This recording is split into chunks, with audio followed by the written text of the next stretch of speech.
ये कराची के अंदर तूफ़ान आया हुआ है, शराब बोर्ड अलासिफ के ऊपर बिल्कुल कुछ भी नज़र नहीं आ रहा है। ये देखें, ओए होए ओ खुदा मेरे खुदा, बहुत ख़तरनाक तूफ़ान है, बहुत ख़तरनाक तूफ़ान है। आगे का कुछ भी नज़र नहीं आ रहा है, कुछ भी नज़र नहीं आ रहा है।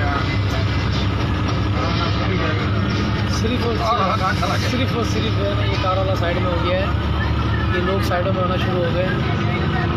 ये देखो वो आगे भी खड़ा हुआ एक साइड में हो गया। इतना ख़तरनाक तूफ़ान है कि आगे का कुछ भी नज़र नहीं आ रहा है।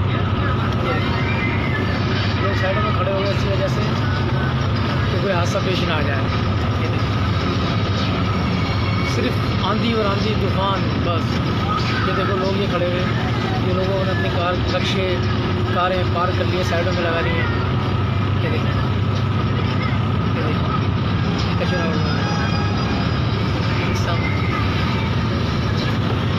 ये देखो।